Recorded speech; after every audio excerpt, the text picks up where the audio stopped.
بەناوی خوای گەورەی میهرەبان سڵاو لە ئێوە بینەرانی خۆشەویست خۆشحاڵن کە لە دەرفەتێکی دیکەدا خوای پەروەردگار تەمەنی ئەمانەتی پێبەخشین و جارێککە لە بەرنامەی نووسین و یادەوەری بە خزمەت ئێوەی خۆشەویست گەشتینەوە. خۆشەویستان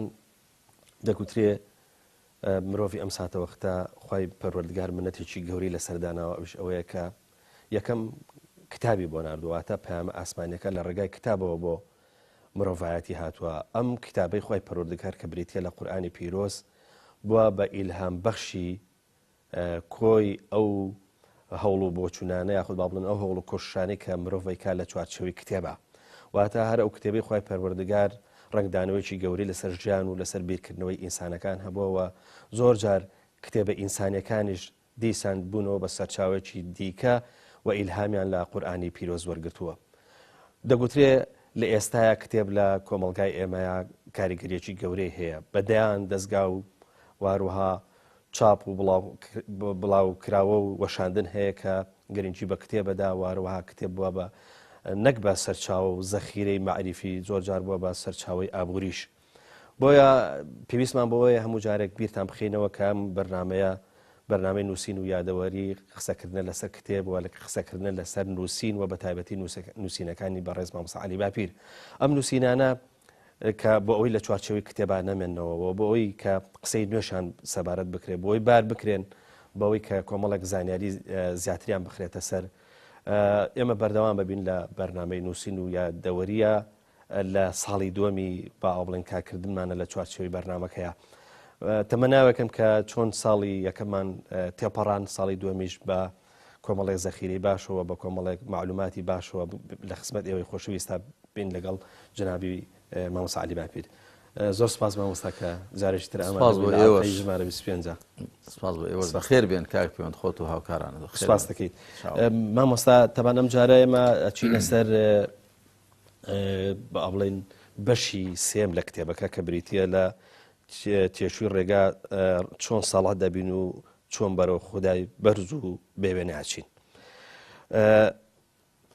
لە سەرەتا با پرسیارێک بکەم، ئەویش ئەوەیە کە هەر لە سەرەتا ئەم بەشەیە تۆ بابای ئیماندارت وەکو ڕێبوارێک وێنا کردووە و ئەم ڕێبوارە پێویستی بە دوو شتی زۆر سەرەکی هەیە. یەکیان بریتە لە زات واتە تێشوو، ئەوەی تریشیان پێویستی بە لیباس واتە پۆشاک هەیە. قسەکەمان لەسەر ئەوەیە دروستە هەر مرۆڤەکەیەوە سەفەر بکات ئەبێ ئەمەی بە تایبەتی ئەو سەفەرانەی کە مەسەڵەن لە کاتی خۆیان وەختی خۆی کە کراوە ڕەنگە بە پێڕۆشتنی زۆر تیابوو بێ و هەروەها ماندووبوونی زۆری تیابوو بێ، پێویستیان بە ئەمە هەر هەبووە. ئێستاشی لەگەڵا بێ ئینسان پێویستی بەم تێشووە، پێویستی بەم پۆشاکە هەیە. قسەکە لەسەرەوەیە مامۆستا چۆن ئەمە ڕەبت کردوێتەوە بە سەفەرێکی ئیمانیەوە، یعنی ئەمە چۆن تێکەڵ کێشە بن؟ بەڵێ. الحمد لله وصلى الله تعالى وسلم وبارك على رسول الله محمد وآله المهتدين بهداه من الصحب والأزواج والقرابة والتابعين لهم بإحسان إلى يوم اللقاء. كاك پەیوەندیان کوی کتێبەکە، ئەو کتێبێک ئێمە قسەی لەبارەوە دەکەین و کە ئێمە ئەم جارە بەشی سێمی دەتوێژینەوە، هەر کوی کتێبەکە ڕێگای ساڵح بوون و بەرەو خوا چوون، کە وەکو پێشتر باسم کە تەرجەمەی عەرەبیش کراوە لەژێر ناونیشانی طەریق الصەلاح والسەیر إلى الله. کتێبەکە هەمووی باسی ئەوە دەکا کە ئێمە چۆن ساڵح بین و چۆن بەرەو خوا بچین. دیارە ئینسان تا ساڵح نەبێ بەرەو خوا ناچێ، وەکو خۆی پەروەردگار دەفەرمێ ئین ئەولیاؤه إلا المتقون، دۆستانی خوا تەنیا پارێزکارانن، بە ئەندازەی ئەوە کە ئەهلی تەقوا دەبی بەرەو خوا دەچی، بە ئەندازەی ئەوە کە ساڵح دەبی شایستەی ئەوە دەبێت کە لە خوا نزیک بی. جا من ئەوە کە ئەو پرسیارێکە کردت لەوە هەردووشی لەو دوو ئاەتە مبارەکەم وەرگرتووە. هیچیان لە ئاەتەکەی سوورەتی البەقەڕە کە دەفەرمێ وتەزەودوا فإن خەیڕ الزاد التەقوى، خوا دەفەرمێ توێشوو هەڵبگرن. تەمان لە باسی چوونە حەج و عومرەدا باز دەکا، پێشێ دەفەرمێ ئەتیموا الحەج والعومرة لله، حەج و عومرە بۆ خوا تەواو بکەن. دوایی دەفەرمێ وتزودوا فإن خير الزاد التقوى توێشوو هەڵبگرن بۆ سەفەری حەج باشترین توێشوو دیارە توێشوو واتە نان و پێخۆر و ئەوەی کە پێویست پێ دەبێ بیخۆی لە ڕێگە باشترین توێشوو تەقوایە. لە سوورەتی ئەلەعرافیشدا خوا دەفەرمێ باسی تەقوا دەکات دیسە باسی پۆشاک دەکات دەفەرمێ يا بني آدم قد أنزلنا عليكم لباسا يواري سوآتكم وريشا ولباس التقوى ذلك خير. أي وشي آدم پۆشاکێکمان بۆ دابەزاندوون کە جەستەتان یاخۆ عیب و عارتان دادەپۆشێ وەریشە و ریش واتە پۆشاکێک کە هەر بۆ جوانی لەبەری دەکەن ولباس التقوى ذلك خير. جاء هەندێک لە توێژەرەوانی قورئان دەڵێن لباس التقوى پۆشاکی پارێزەر پاراستن مەبەستی پێ زرێ و خوودە و ئەوانە بۆ کە لە جەنگدا مرۆڤی پاراست و ئێساش کە دیارە ئەوانەی عەسکەر و سەرباز یا پێشمەرگە دەبێت بەرجێک شتێکیان لەبەردا بێت کە بیان پارێزێ. هەندێکیش دەڵێن نا لێرەدا کە دەفەرمێ وەلیباس التەقوا واتە وەکو چۆن پۆشاکێکمان بۆ دابەزاندوون کە جەستەتان دادەپۆشێ پۆشاکی تەقواشمان بۆ دابەزاندوون کە ڕوحتان دەپارێزێ. وەلیباس التەقوا ذلك خير واتە تەنیا ئێوە بە داپۆشینی جەستەتان ئیکتیفا مەکەن ڕوحیشتان بڕازێننەوە پۆشاک بەبەر ڕوحیشتان دابکەن بە پۆشاکی ڕوح بریتێ لە تەقوا. جا لەوێەوە وەرم گرتووە تەوان کەسێک کە بەرەوخوا دەچێ هەر لە سەرەتاوە زانایانی بواری پسپۆڕان و شارەزانی بواری تەسکیەی نەفس ناویان لە کەسێک ناوە کە قەرار دەدا بەرەو لەخوا نزیک بێتەوە ناویانەوە سالیک واتە کەسێک کە ڕێ دەگرێتە بەر و ناویشان لە دینداری موسڵمانەتی ناوە سەبیل بڵێ یاخۆ طەریق طەریقە ئەهلی طەریق یعنی ئەوانی ڕێ خۆ یعنی لێرەدا هەمووی وشەکان خوازراون مستعارن لە شتی بەرجەستەی و بەرهەستەوە بۆ شتی معنەوی و پاشان ناویان لەو کار و کردەوە سیفەتانە ناوە کە پێویستن بۆ کەسێک کە دەوێت لەخوا نزیک بێتەوە ناوی ناون زاد و زەخیرە هەر خی پەروەردی ئەو ناوەی لێ ناوە تەزەوەدوا فەئین خەیڕ الزادی التەقوا. تەمان زانایان دەڵێن ئەوە هەندێک لە خەڵکی هەبوون بە بیانووی تەوەکول و پشت بەخوا بەستنەوە زاد و زەخیریان لەگەڵ خوا نەدەبر بۆ سەفەری حەج لەوێ ناچار دەبوون داوا لە خەڵک بکەن یا برسی دەبوون و پەچیان دەکەوت یا ناچار دەبوون سوال بکەن یا داوا لە خەڵک بکەن. خوا دەفەرمێ تەزەوەدوا توێشوو هەڵبگرن لەگەڵ خۆتان بۆ سەفەری حەج چاوتانە دەستی خەڵک نەبێ دوایی لەوێ سەرنجیان ڕادە کێشێتەوە کە وەکو چۆن توێشوو بۆ جەستەتان هەڵدەگرن توێشووی ڕوحیش هەڵبگرن فەئین خەیڕ الزادی التەقوا. باشترین توێشووی ڕوح بریتێ لە پارێزکاری ئەو توێشوەیە کە ڕوح پێویستی پێێتی بۆ ئەو سەفەرە مبارەکەی بەرەو خوا چوون و ساڵح بوون. دەست خۆش مامۆستا.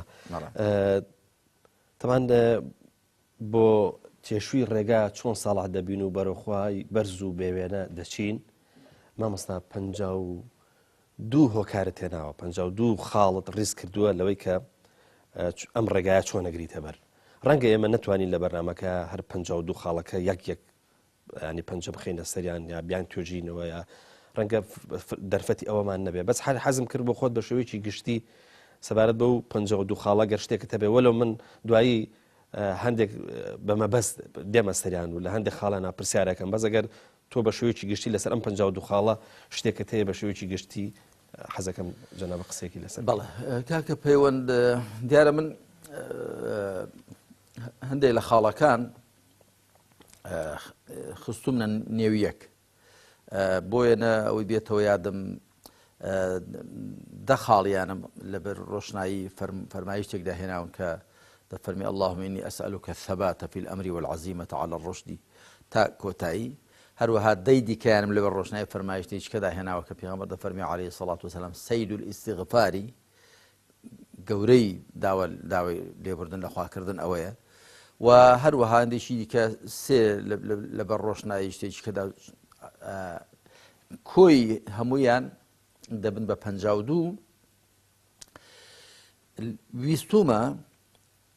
ئەوەی کە لە کۆی کتێبەکانی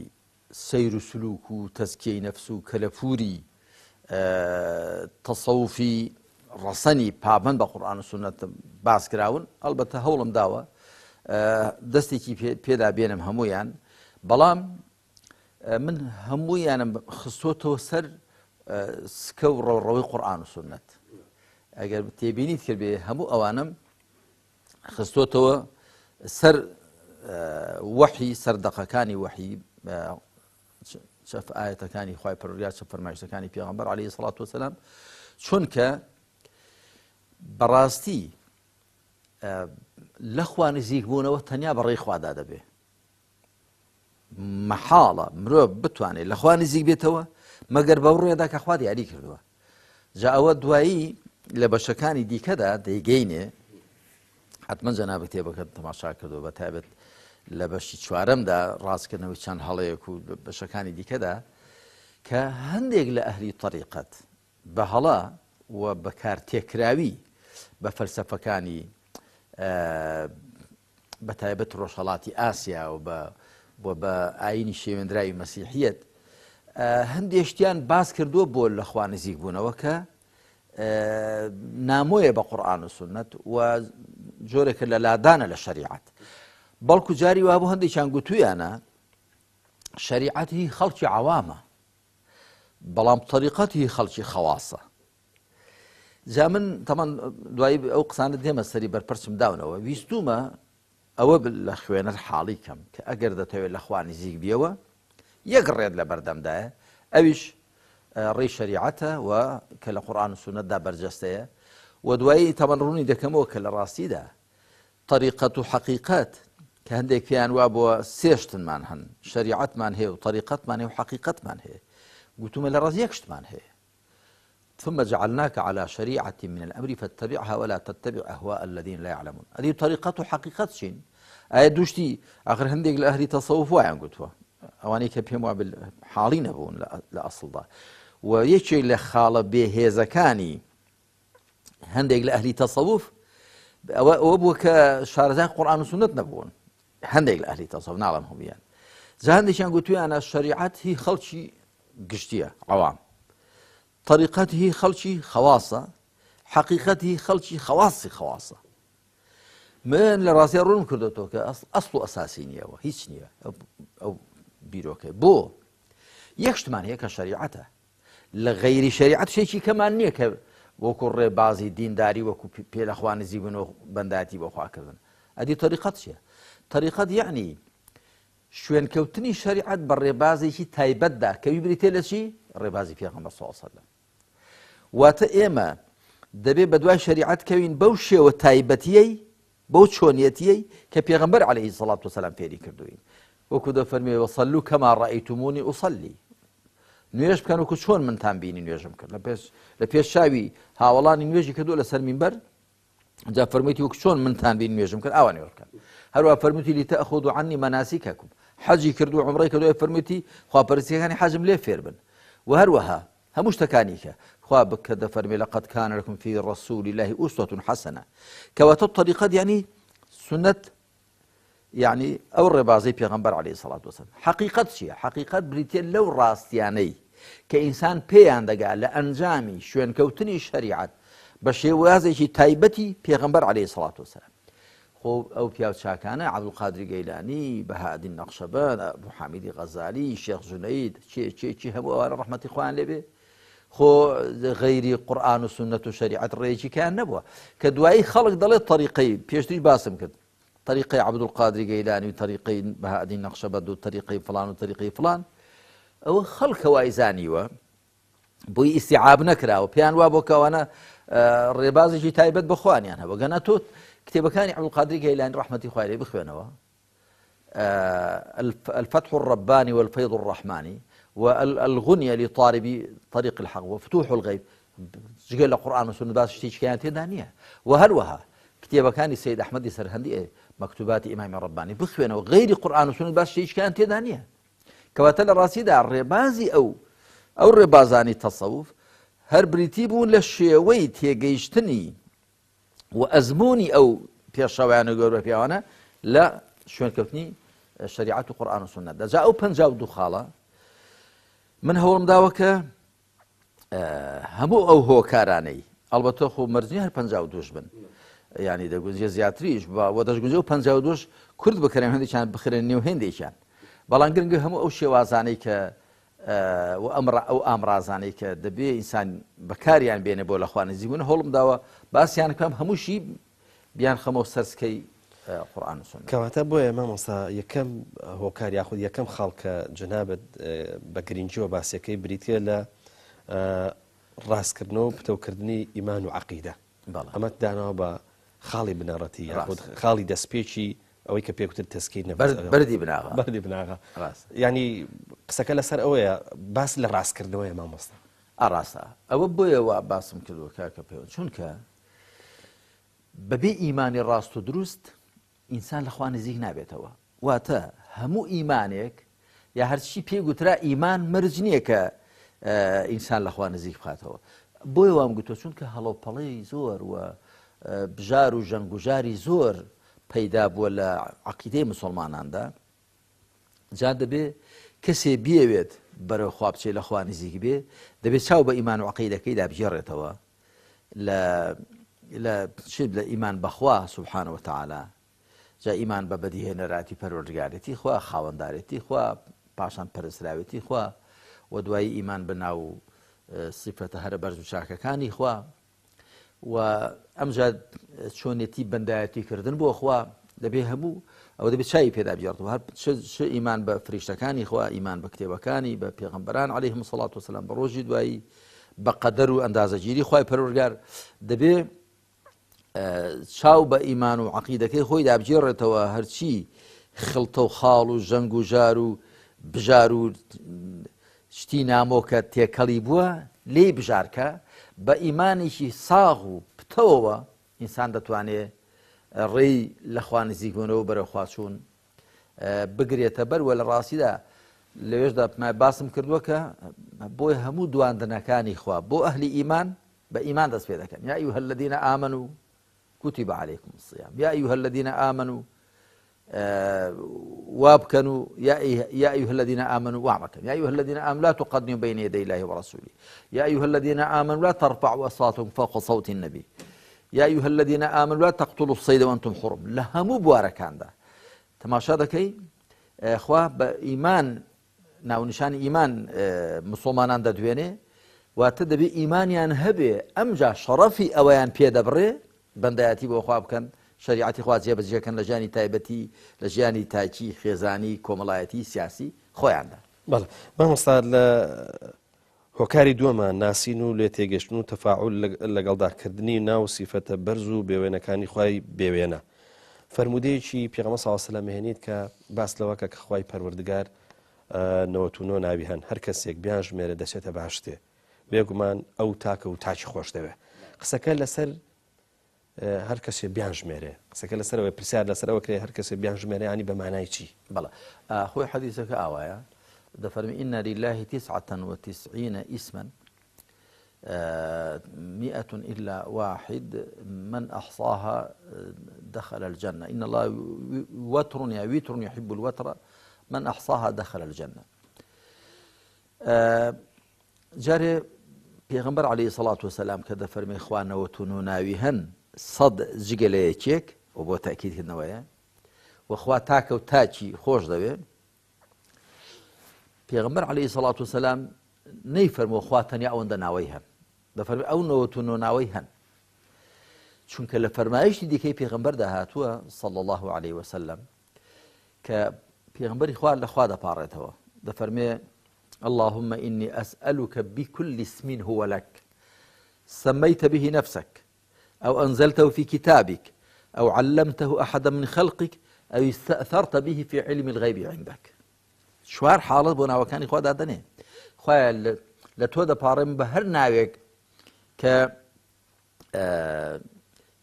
هي تويا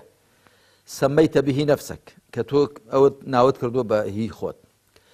أو أنزلته في كتابك لكتابي خود داد بزاندوا لقرآن ده أو علمته أحدا من خلقك يا في ريشيك لدرس وكان يخوت تكردو أو ناو بالك تبي جدانا به أو استأثرت به في علم الغيب عندك ياخذ أو ناو هلا ياخذ هلط قرتوها كس هيش كامل درس وكانش أو ناويتو نازانه أو نوتونو ناوا كبيغمبر عليه الصلاة والسلام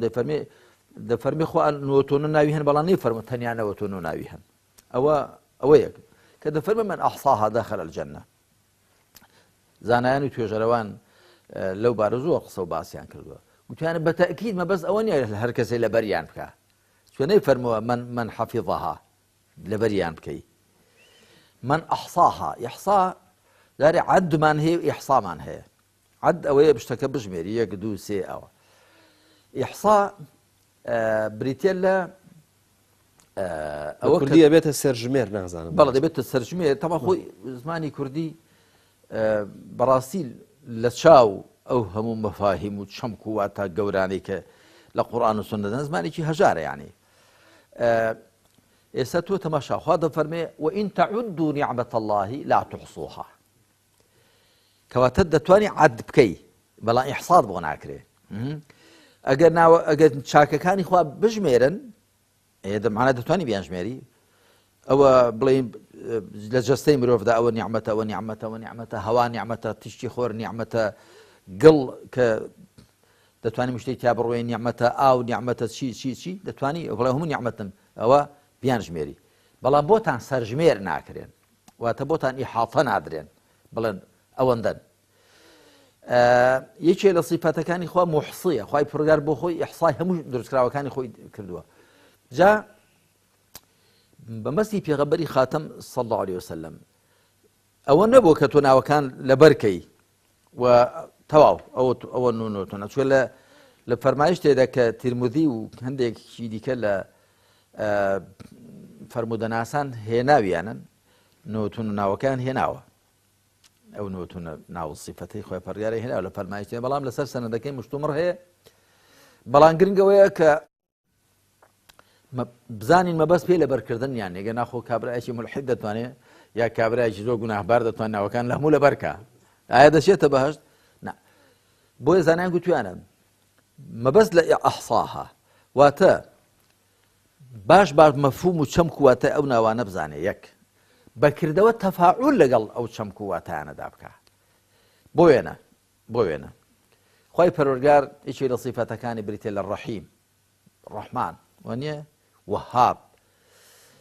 أتوبيني همو أونا وان إخوة كاللقل مروف دادا كونجين بيني تو أو صفتا كهي خوايا أتوج لقدر خود أو صفتا لخود دا بين يدي بوي خوي برورجار بوين لسورة النور دادا فرمي وليعفوا وليصفحوا ألا تحبون أن يغفر الله لكم طبعا هو هاتنا خواروكي أبوك يشيك لوانيك بختاني بدايك من عايشة كرت خوالي الرازبي خزميكي أبو بكر بو خزميكي أبو بكر الصديق بو كرا خالي بو كرا بوري بو كأبو بكر خوالي الرازبي مانغاني هرمتي دا هاو كاري دا كرت أول شيء يقولوا عليك شوني وبختان شكانه أبو بكر خوالي الرازي بيكتيو خزميش مو هاو كاريش مكردوه كشي بختان بقسم دكا لما دو فرسي نادمه خوا أم آتينا دخل سورة النور دا ولا يأتلي أولو الفضل منكم والسعة أن يؤتوا أولي القربى والمساكين والمهاجرين في سبيل الله وليعفوا وليصفحوا ألا تحبون أن يغفر الله لكم والله غفور رحيم ولا يأتلي يعني ولا يحلف ولا يقسم أولو الفضل منكم والسعة أوانيك خاون تواناي داراين وخاون شاكا وبخششن خاون شاكا بونتاز بس شوين دنخون أن يؤتوا أولي القربى والمساكين والمهاجرين في سبيل الله كهاو كاريب كان هي كسانة كخزمن وهجاريشن كوشكريشن زي كوشكريش بو أو صحابية خوالي الرازي بيه بس شو نخوان هاو كاريان نكن وليعفوا وليصفحوا وبس شاو فوشي بكنوا بالي بردن كانوا شاو فوشي بكن ألا تحبون أن يغفر الله لكم ئایا حەز ناکەن خوا لە ئێوە ببورێ والله غەفور ڕەحیم واتە مادام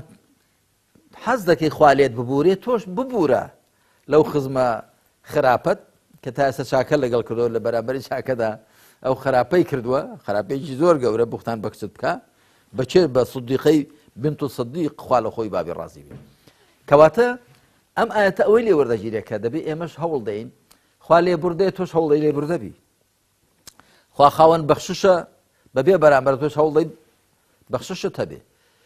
خوای پەروەردگار زانایە تۆش هەوڵ دەی زانیاریت هەبێ خوا توانایە هەوڵ دەی توانات هەبێ و هەروەها هەموو ئەو سیفەتانی دیکە وەکو گوتم لەگەڵ مرۆڤدا دەگونجێن جا گوتومە دووەم هۆکاری تەزکیەی نەفس بریتێ لە کارلێککردن لەگەڵ ناوەکانی خوای پەروەردگاردا تیان بگەی لیان حاڵی بی و هەوڵش دەی ئەو سیفەتانەی کە لەگەڵ مرۆڤدا دەگونجێن چۆن سیفەتی هەیە خوای پەروەردگار لەگەڵ مرۆڤدا ناگونجێ خوا قەهارە جەبارە خوا متەکەبیرە خوای پەروەردگار خالیقە ئەو سیفەتانە تایبەتن بەخواوە بەڵام ئەوانەی کە لەگەڵ مرۆڤدا دەگونجێن دەبێت تو هەوڵی ئەو سیفەتانە تو لە قەدەر خۆت تۆش تیشتێک لەو سیفەتەی خوای پەروەردگار بە تۆش ببڕێ ئەوش دیارە بە خۆماندووکردن دەبێت ئەوەش دیارە هۆکارێکی دیکەی کاریگەری تەزکیەی نەفس و لەخوا نزیک بەڵێ مامۆستا ئەگەر سەیری هۆکاری سێم بکەین دین و دنیا و دواڕۆژ و ژیان و مەرگ ئەمانە بەیەکەوە هاتوون لەوێ باسی دین و دنیات بەیەکەوە کردووەوە باس لەوەکەی کە قیامەت بەسراوەتەوە بە دنیای باشەوە واتە قیامەتی چاک ئەنجامی دنیایەکی باشە قسەمان لەسەر ئەوەیە دنیای باش و قیامەتی چاک کامەیانی چۆن ئەگەن بەڵێ ئەوە خۆی لەبەر ڕۆشنایی ئەو فەرمایشتەدا هێناومە کە پێغەمبەر عەلەیهی سەڵات وسەلام لە صحیح مسلمدا هاتووە پێغەمبەر دەفەرمێ اللهم أصلح لي ديني الذي هو عصمة أمري وأصلح لي دنياي التي فيها معاشي وأصلح لي آخرتي التي إليها معادي واجعل الحياة زيادة لي في كل خير واجعل الموت راحة لي من كل شر دەفەرمێ ئەی خوایە ئەو دینە من بۆ چاکە کە مایەی ڕاوەستان و پارێزرانی منە واتە دینداریەکەم چاکە گەنا دینەکە بۆ خۆی هەر چاکە اليوم أكملت لكم دينكم دين ئەوە هەندێک کەس هەندێک لە مامۆستایانیش کە هەندێک لەو فەرمایشتانە مانا دەکەن جارجارەوە ئاەتەکەش مانا دەکەن چاکی لێ حاڵی نەبوون لێرەدا دین مەبەست پێ ئیسلام نییە ئیسلام هەر بۆ خۆی چاکە پێویست بە چاککردێ ناکە دین یعنی دینداری تەدەیون یا هەروەکو پێغەمبەر عەلەیهی سەڵات وسەلام کە دەفەرمێ الدین النەصیحە دین بریتێ لە دڵسۆزی مەبەست پێ ئیسلام نییە یعنی دینداری مسلمانەتی ڕازەوەی کە دڵسۆزی بۆ خەڵک ئەگەر نا ئیسلام بریتی نییە لە دڵسۆزی بەتەنیا ئیسلام بریتێ لە زۆشتی دیکە بەڵام دین لێرەدا تەدەیون و دینداری بریتێ لە دڵسۆزی جا دەفەرمێ ئەی خوایە ئەو دینەمم کە مایەی پاراستنی کاروبارمە بۆم چاکە و ئەو دنیای کە ژیان و گوزەرانمی تێدا هەیە بۆم چاکە و ئەو ڕۆژی دواییەی کە بۆوێ دەچمەوە ئەوێشم بۆ چاکە و واجعل الحياة زيادة لي في كل خير ژیانی دنیام بۆ بگێڕە بە مای زیادبوون لە هەر چاکەیەک واجعل الموت راحة لي من كل شر مەرجیشم بۆ بگێڕە بە دەربازبوون لە هەموو خراپەیەک لێرەدا پێغەمبەری خاتەم صلی الله عليه وسلم دینداری لەگەڵ دنیاداری و پاشان ژیانی دنیا لەگەڵ ڕۆژی دوایی و لەگەڵ مەرگ هەمویان داوا لەخوا دەکە هەمویانی بۆ چاکە جا دینداریەکە بۆ چاک دەبێت کە چاکتر ساختر خوا بپەرستی پابەندی بە شەریعەتەوە ئەی دنیاەکە بەچی چاک دەبێت اللهم اجعل الحياة اللهم أصلح لي ديني الذي هو عصمة أمري وأصلح لي دنياي التي فيها معاشي دنیات بەوە چاک دەبێت کە گوزەرانتی تێدا هەیە کە هەوڵ دەی ژیانێکی ڕاست و ساغ بگوزەرین لە دنیادا دوا ڕۆژ بەچی چاک دەبێت بەوە کە لێرەوە تۆ دەبێت دوا ڕۆژەکەت چاکەی هەر لە هەندێک فەرمایشتاندا هەیە کە ئەگەر کەسێ ئەوە بکە خوای پەروەردگار لە بەهەشت ئەوەی بۆ دەکا ئەگەر کەسێک بۆێنە جگەر گۆشەیەکی خوا لێ بستێنێتەوە بڕستایشی خوای لەسەر بکە خوای پەروەردگار کۆشکێکی بۆ دۆزەکە بە ناوی بەیت الڕوتبە هەموو شتەکانی کە لە بەهەشتدا هەن پەیوەندیان هەیە بەو کردوانەی ئێرەمانەوە لێرە چ بچێنی لەو ئێوە دەدروێەوە ئەمجا دوایی دەفەرمێ و ژیانی دنیام بۆ بجێڕە بەمای زیادبوون لە هەر چاکەیەک یعنی دەبێت تو هەوڵ دەی هەتا دەژی لە چاکە زیادکەی واجعل الموت راحة لي من كل شر و تۆ دەبێ بەهۆی مەرگەوە لە هەموو خراپەیەک دەرباز بێ واتە هەر خۆ لە خراپەکان بپارێزی لیان بپارێزی تووشیان نەبی و سەرنجام بەهۆی مەرگەوە دەرباز بی لەو خراپانی کە لە دنیادا بەدوات دەکەون و لە دنیادا دەیانەوێت کە ڕێت پێ بگرن کەواتە لە ڕاستیدا ئەوانە هەمووی پێکەوە تێکەڵکێشن کاکە پەیوەند پرسیارەکەی تو ئەو بوو کە ئایا دوار ڕۆژێکی چاک چ پەیوەندێکی هەیە بە دنیایەکی باشەوە لە سوورەتی ئەلبەقەرەدا خی پەروەردگار فێرمان دەکات دەفەرمێ ومنهم من يقول ربنا آتنا في الدنيا حسنة وفي الآخرة حسنة هەیەە لە مرۆڤەکان دەڵێ خوایە لە دنیاشدا چاکەمان بە قسمەتکە لە دوا ڕۆژێشدا ئاخرەوەی چاکەی دنیای نەبێ هی دوا ڕۆژێشی نابێ جاو من شێخ ئەحمەد کفتارۆ مفتی گشتی سووریا بە ڕەحمەت بێ جارێک میوانی بووین لە ساڵی مابێ 1970 بوو لە دیماشق میوانی بووین دعوەتی کردبووین تەم ئەسڵی کوردۆ شێخ ئەحمەد کفتارۆ جا قسەیەکی خۆشی بۆ باسکردین وتی من لە کۆنگرەیەک بوو لە ڕۆژهەڵاتی ئاسیا نازانم لە مالیزیا بۆ لە ئەندۆنیسیا بۆ لە کوێ بووم وتی منیش لەوێ وتی ئەوێ خەڵکی ڕۆژهەڵاتی ئاسیا بەگشتی زۆر خزمەتی ڕوح دەکەن و زۆر لایەنی جەستە ئیهمال دەکەن خۆ ڕاستە فەلسەفەکانی ڕۆژهەڵات بە زۆریوان وتی منیش ئەو ئاەتەم خوێندەوە وتم ربنا آتنا في الآخرة حسنة وفي الدنيا حسنة وتی هەموو قوڵاغ بوون و دەیگوزا خەڵکەکە بڵێن زۆر لەگە قورئانیش ئەویان هەموو قوڵاغ بوون و پێشیان عەیب بوو بۆم ڕاستکەنەوە ڕێشتیەک و دووبارەم کردەوە سێبارەم کردەوە وتیان شێخ ئەوەوان نییە ربنا آتنا في الدنيا حسنة وفي الآخرة حسنة وتم دەزانم ئاەتەکە وایە بەڵام ئێوە ئاواتان کردووە ئێوە هەر خەریکی ئاخرەت دنیاکەتان ئیهمال کردووە کاکە جا فعلا کەسێک دنیایکی باشی ببێت دوا ڕۆژێکی باشی دەبێت بەو واتایەکە ئەگەر لە دنیادا مشوری خۆت نەخۆی و لە قیامەتێ ڕەنجەڕۆی بۆ چونکە چ لێرە بچێنی لەوێ ئەوە حاصڵاتێک هەڵدەگرێت ئەگەر تێبینی ئەوە بکرێت کە زۆرینەی ئەو چەمکانێک کە لەم بەشەیە لە بەشی سێمە هاتوون زۆرینەی لە دوعاکانەوە سەرچاویان گرتووە حەزم وەرگرت بە شێوەیەکی کورتیش پێ بۆچی زۆر جار ئەو مەفهومانە یاخود ئەو چەمکانت لە ناخودی دوعاکانە هێناوتە و اینجا شۆرۆفەت کردوون کاکە پەیوەند خۆی دوعاکانی پێغەمبەری خاتەم صلی الله عليه وسلم هەمووی قوتابخانەن دوعاکە هەر ئەوەندە نەبووە تۆ شتێکەکە بێ ئاراسی خوای پەروەردگارکەی چونکە خۆی دوعا دوو جۆرە دوعای مەسئەلەت هەیە و دوعای عیبادەت هەیە دوعا هەیە کە تۆ داوای شتێک لە خوای پەروەردگار دەکەیت دوعاش هەیە کە تۆ هەر وەکو تەعەبود بۆ خوا ئەو پاڕانەوە ئەنجام دەدەیت ئەو هەموو ڕاز و نیاز و مناجاتە شەرت نییە هەمووی هەرداواکردنیشی شتێکی دیاری کراو بێ تۆ هەر پێت خۆشە ناوە چاکەکانی خوا بڵێ سیفاتەکانی خوا بڵێ گفتوگۆ لەگەڵ خوای پەروەردگاردا بکەیت هەندێک لە مفەسیرین دەڵێن خوای پەروەردگار بە موسا دەفەرمێ عەلەیهی سەڵات وسەلام وما تلك بيمينك يا موسى لە سوورەتی طاهادا وما تلك بيمينك يا موسى ئەوە چێ بەدەستی ڕاستەوە ئەی موسا خۆخوا لە موسای ساتر زانێ گۆچانە بەڵکو موسا هەروەی زانی گۆچانێکی ئاساییە بەڵام خوا سوبحانە وتەعالا زانێ دوای دەبێتە چ جۆرە گۆچانێک گۆچانی ما وێنەی لە دنیادا نییە موسا چ وەڵام بداتەوە خۆ هەر موسا دەیتوانێت بڵێ گۆچانەکەم و تەواو نییە قال هي عصايا تەواو دوای دەڵێ أتوكأ عليها وأهش بها على غنمي ولي فيها مآرب أخرى دەڵێ خوای ئەو گۆچانەکەمە ئەتەوەکە عەلەیها خۆی دەدەمە سەرێ شوانەگە ماندوو دەبێت بۆ پشتی حەسێت و خۆدا سەر گۆچانەکەی و ئەهوش بها عەلا غەنەمی گەڵای درەختانی بۆ مەڕەکەم لێ دەکەمەوە ئاوە پێی دەوەرێنم وەلیە فیها مەئاریب ئوخرى چەندان ئیشی دیکەشم پێ هەن ماری پێ دەکوژم چی پێ دەکەم چی پێ لەوانەیە ئیشەکانی هەموو ژمار بن بۆ زانایان دەڵێن موسا سەڵات و سەلامی خوای لەسەر بێت کە گوێی لەو فەرمایشتەی خوا بوو هێندە بەلەزەت بوو هەر بۆندەی ئیکتیفای نەکە بڵێ گۆچانەکە بدەنا خۆی تاالە هەموو شتێک دەزانێت پێخۆش بۆ زیاتر باسی وەسفی گۆچانەکەی بکاو لەسەری بڕوا وەی وتوێژەکەی لە خزمەت خوای پەروەردگاردا درێژە بخایەنێ جا مەبەستم ڕاست دەفەرمی من هەندێک لەو شتانە لە دوعا و مناجاتەکانەوە هێناون چونکە بۆ پێغەمبەر صلی الله عليه وسلم کە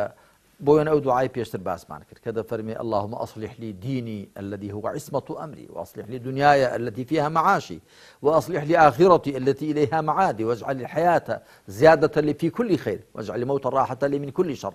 ودي فير معنك واتأيوا هولدن دين داريكتان داريكي باش به، هولدن دنياكتان دنياكي باش به، وهولدن دوار روزكش كاري باشي بوبكن، وهولدن جاني دنياتان هميشه لزيادي دابي لشاكا، وهولدن مهم مرنو درباز من لهر خراب هيك. هروها أويدي كذا فرمي سيد الاستغفار أن يقول العبد اللهم أنت ربي خلقتني وأنا عبدك وأنا على عهدك ووعدك ما استطعت تاكوتاي، أو يعني دي فير معنك كأوا بنداتي بأخواب كان. هروها بدك اللهم إني أسألك الثبات في الأمر والعزيمة على الرشد، وأسألك شكر نعمتك وحسن عبادتك، وأسألك قلبا سليما ولسانا صادقا وخلقا مستقيما، وأسألك من خير ما تعلم وأعوذ بك من شر ما تعلم وأستغفرك لما تعلم. أو دبر جاي هروها سيد الاستغفار جايش دبر جاي أو هموي پیغمبری خاتم صلى الله عليه وسلم لم يعني باران وكان دا لم يعني ذكر دعاء كان دا بيشتي برنامجي جانو برنامجي تيروتاوي دينداري من فيركا مامۆستا لە هۆکاری چوارەمدا سێکوچکەی خۆراگری و سوپاسگوزاری و پشت بەخوا بەستن بەڵێ دەنووسیت نەمبینیوە خوای دادگەر لە قورئانێدا جگە لە خۆراگران سابیرون بە یەکی دیکەی فەرموو بێ کە بێبێ ژماردن پاداشان دەدرێتەوە. ڕاست ئەمە چۆنە مامۆستا؟ ئەمە طبعا الصبر والشكر والتوكل. يعني دیارە من بە تێگەیشتنی خۆم ئەو سێ سیفەتە سێ سیفەتی زۆر گەورە بنەڕەتین بۆ هەر کەسێک کە بێ لە خوا نزیکەوێتەوە دیندارێکی باش بە. سەبر لەگەڵ شوکر لەگەڵ تەوەکل لەبەرچی جارێ بەنسبەت سەبرەوە خوا کە گوتومە بە هیچ کەسێکی وانە فەرمووە دەخوا دەفەرمێ ئینەما یوەفە الصابرون ئەجرهم بغەیری حیساب لە سوورەتی زومەردا بە دڵنیایی خۆراگران بە بێ ژماردن پاداشیان دەدرێتەوە واتە بۆیان ناژمێردرێ 1 2 3 4 5 مەبەست ئەوەیە ئەگەر نا خوا هەمووش حسابی هەموو شتێک دەزانێ خوا بەڵام بەنسبەت تۆوە ئەوە خۆی ئێمە لە هەموو زمانەکاندا وایە لە زمانی عەرەبی لە کوردی هەموو زمانەکاندا وایە ئەگەر شتێک کەم بێ دەژمێردرێ وانە کاکە چەند دانێ ئەوەندەیە بژمێردرێ ئەدی ئەگەر نەژمێردرێ ئەگە بڵێ چەندە دەڵێن زۆرە ناژمێردرێ کەواتە بێ ژماردن ینی زۆر ئەو مەبەست پێ ئەوەیە. بۆچی چونکە سەبر کاکە پەیوەند دێتۆ ناو هەموو شتەکان. عەبدولقادری گەیلانی ڕەحمەتی خوای لێبێ دەڵێ سەبر سێ جۆرە الصبر على الطاعة والصبر عن المعصية والصبر على المصيبة. الصبر دێتۆ ناو هەموو شتەکان. سەبر لەسەر تاعەت بەبێ خۆراگری تاعەتت بۆ ئەنجام نادرێ هەموو تاعەتەکان هەروان دەبێ خۆراگر بی ئەمجا دەتوانی ئەو فەرمانبەریانە ئەگەر نوێژە ئەگەر ڕۆژوویە ئەگەر زەکات و حەجە ئەگەر سیرەی ڕەحم و خزمەتیە ئەگەر هەموو کردەوە چاکەکانن بەبێ سەبر بۆت ئەنجام نادرێت. گوناحەکان بەبێ خۆراگری خۆت بۆ لێ ناپارێزرێن. موسیبەت و بەڵایەکان بەبێ خۆراگری لە بەریانبەریاندا خۆراگر نابی کە بە چۆک دانێ یاخود ناشکوری نەکەی یاخود داد و فیغان نەکەی کەواتە سەبر دێتە ناو هەموو شتەکان. شوکریش دیارە شوکر قۆناغێکی سەرتر لە سەبر. جا ئەگەر تەماشا بکەی لە قورئاندا لە چەند شوێنی خوای پەروەردگار سەبر و شوکری پێکەوە هێناون. ئین فی ذلک لآیات لکل صبار شکور. زۆر خۆراگری زۆر سپاسگوزار. بەڵام بەنسبەت شوکرەوە فەرموویەتی وەقەلیل من عیبادی الشەکوور کەمێک لە بەندەکان سوپاسگوزارن. چونکە زۆر کەس وازانێت سوپاسگوزار یعنی ئەو بە کەسێک بڵێ سوپاست دەکەم. نە شوکر بە سێ شتان دەکرێت. شوکر پێشێ بە دڵ و دەروون دەکرێت ئەمجا بە زمان دەکرێت دوای بە ئەندامەکان دەکرێت. ئەمما ئەوەی کە بە دڵ و دەروون دەکرێت ئەوەیە کە وما بكم من نعمة فمن الله هەرچی چاکەیە لە ئێوەدا هەیە لە خواوەیە بە دڵ چاکەکان بژێڕێەوە بۆ خوا ئەوە یەک. ئەمە شوکری زمان وأما بنعمة ربك فحدث باسی چاکەکانی خوا بکە بە زمان دانی پێدابێنی کە هیچ خوایە. بە ئەندامەکان ئەو نیعمەتە ئەو چاکەیە لە ڕەزامەندی خوادا بەکاربێنی. هەر بۆیە خوا سبحانه وتعالى لسورة سبأ دفرمي اعملوا آل داود شكرا وقليل من عبادي الشكور أي آل داود دور بركي شکر ئەنجام بدەن شکر بکەن نافەرمێ شکر بڵێن دوای دەفەرمێ کەمێک لە بەندەکانم شکرانە بژێر و سپاس گوزارن کەمێک لە بەندەکان نیعمەتەکانی خوا لە ڕەزامەندی خوادا بەکاردێنن بەکردەوە دەبێ بۆیە نەز خوا زانیاری پێداوی ماڵ و سامانی پێداوی لەشی ساغی پێداوی بێنی ئەو نیعمەتە لە هی خوای بزانی بەدڵ دانی پێدا بێنی بە زمان بەکردەوەش ئەو نیعمەتە لە ڕەزامەندی خوا و لە تاعەتی خوادا بەکاربێنی جا تەوەکولیش ئەوە دیارە کە ومن يتوكل على الله فهو حسبه إن الله يحب المتوكلين پشت بەخوا بەستوان طبعا پشت بەخوا بەستنیش خۆ دیارە ئەوە نییە کە ینی دەست لە هۆکارەکان بەردەوی جا بڵێ پشتم بەخوا ببەستووە پشت بەخوا بەستن ئەوەی بەدڵ دڵت لەسەر خوای پەروەردگار بێگەنا دەستت دەوێت بە هۆکارەکانەوە بێ پێغەمبەر عەلەیهی سەڵات وسەلام بە عەرەبە خێڵەچەکەی فەرموو ئیعقیلها وتەوەکەل بیبەستەوە پشت بەخوا ببەستە بە دەستان بیبەستەوە حوشتەکەت بەڵام بەدڵ دڵت هەر لەسەر ئەوە بێ کە لە پشت هۆکارەکانەوە هۆکار سازیش هەیە کە خوای پەروەردگارە باش مامۆستا لە هۆکاری شەشەمدا دە پایە و بنچینەی گرنگی ڕێ بەرەخواچوون هێنیت بە بۆچوونی من ئەلەمە خاڵشی زۆ گرنگ هەیە بۆ هەروەها بە جۆرە لە جۆرەکان لەوانەیە بۆ خۆی ینی هەڵگری گرفتیش بێ من ئەمەوێت ناسەکەوە خۆی بخوێن بۆ مامۆستا دەنووسی ئاەتەکانی قورئان و فەرمودەکانی پێغەمبەرمان درودی خوای لەسەر بێ پڕن لە حیکمەت و پند و زانیاری نهێنی و قوڵ و بەسوود بەڵام مەرج نییە هەرچی لەبەری کردن و دەقی وشەکانی زانی بتوانێ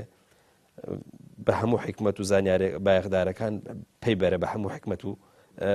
زانیارە بایەخدارەکان هەست دەکەم ئەمە کێشەیەکی ئەندازەیەک ناوەتەوە ینی کێشەیەک هەیە لەوەی کە ئێستا بەڕاستیانی واقعەک دروست بوو هەرچی بتوانێت مەسەلەن ئاەتەکانی خوای پەروەردگار بخوێنێتەوە واروە بە جۆرە جۆرەکان تەفسیر بکە واروەها بتوانێت شەرحی فەرمودەکان بخوێنێتەوە جاری وها بێ بە مفتی مامۆستا نەک ئەوەی کە پێی پێ نابە من حەزم کرد لەسەر ئەمەش قسەیەک بکەین والله لەسەر ئەمە تەمان فەرمایشتێکی پێغەمبەر هەیە عەلەیهی سەڵات وسەلام لە صحیح بوخاری داهاتوو دەفەرمێ من یوریدی الله به خەیڕا یوفەقیه فی الدین هەر کەسێک خوا چاکەی بۆی بوێ لە دیندا شارەزای دەکات جا من لە هەندێک کتێبەکانی خۆمدا گوتومە تەماشا بکەن پێغەمبەر عەلەیهی سەڵات وسەلام نەی فەرمەوە من یوریدی الله به خەیڕا یحەفظه نصوص الدین دەقەکانی دینی پێ لەبەر دەکات یوفەقیه فی الدین شارەزای دەکات پیغمبر علیه الصلاة والسلام بو عبدالله کوڕی عباس فەرموویەتی اللهم فقهه في الدين وعلمه التأويل خوای لە دیندا شارەزای کە و تەفسیری فێرکە ئێستا زۆربەی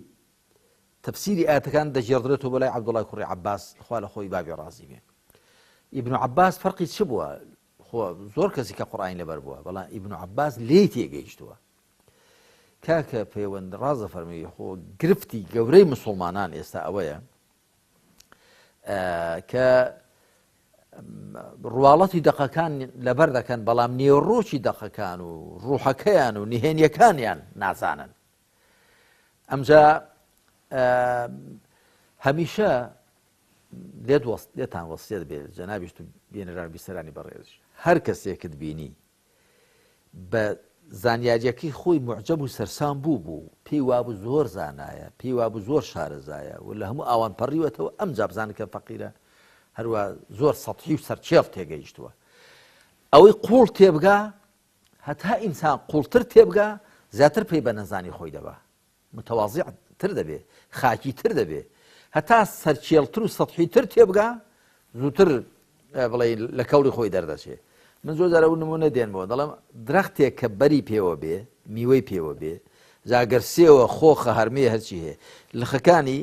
لە قەدارەکان سەریان نزم دەبێتەوە ئەگەر میوەی پێوە نەبێ لە قەدارەکان بەرز هەڵدەچن هەر کەسێکت بین لوتی لە ئاسمانێ بوو پێوا زۆر شارەزایە بزانێ هیچی پێوە نییە بێبەرە بەڵام ئینسانی عالم خۆتتەوە عالمەکانی ئێمە پێشەوایانی ئێمە ئەو گەورە پیاوانان ئەو شارەزایانە لە پیاوان لە ئافرەتان تەماشا دەکەی زۆر خاکی بوون خۆیان بە کەم گرتووە بۆ چونکە بەردار بوون وەکو درەختی بەردار کە ئەگەر میوەی زۆر پێوەبێت لە قەکانی شۆڕ دەبنەوە بەڵاگە هیچی پێوە نەبێت دەچێتە ئاسمانێ جا فعلەنەوە هیچێکە لە دەردەکانی موسڵمانان لەم ڕۆژگارەدا بە تایبەت لە نێو چینی گەنجدا لە نێو چینی گەنجدا کە خوێنی گەرمە و حەماسەت و عاتیفەی هەیە ئەمجا وەکو بە کوردواری دەڵێن بە مستە ئاوێکی دەکەوێتە مەلە هەندێک شت فێر بۆ وەرزانی عیلم هەر ئەوەندەیە بەڵام خۆی ئینسان تا زاناتر بێ وەکو لە سۆقڕاتیان پرسیوە کاتی خۆی تۆ زانایی یان نەزانی فێتی من نەزانم باشە ئەدی خەڵکی ئەثینا تۆیش هەر نەزانن ئەوتیان بە تۆ دەڵێن حەکیم و فەیلسوف بەوانیش دەڵێن خەڵکی عەوام چۆن هەردووتان هەر نەزانن توێتی ئاخر یەک جیاوازیمان هەیە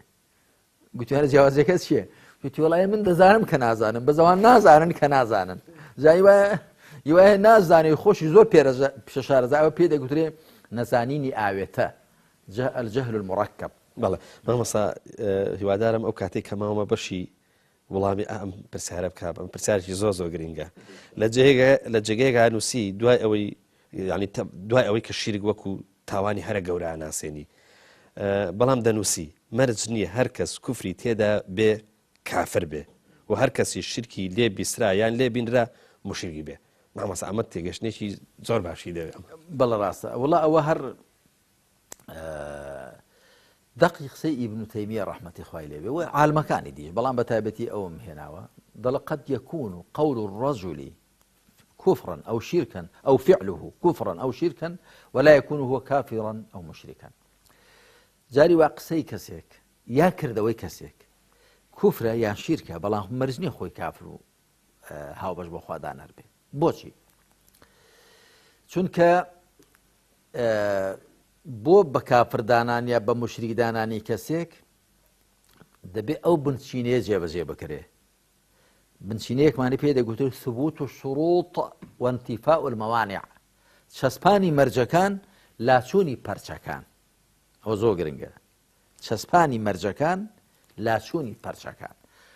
سێ مەرجمان هەن 6 پەرچیشمان هەن بۆ حکمدان بەسەر کەسێکدا کە کوفری لێ دەبیسترێ یا دەبیندرێ شرکی لێ دەبیسترێ یا لە دەبیندرێ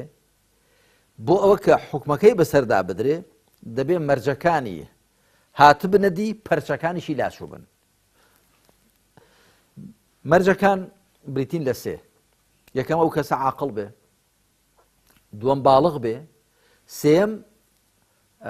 ڕاگەیاندنی ڕوونی پێگەی بێ بەلاغی مبین دەبێ ئەو سێ مەرجەی تێدا هاتبنەدی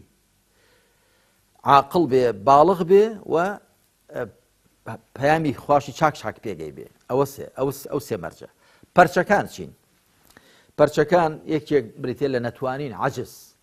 کەسێکە ناتوانێت فێر بێ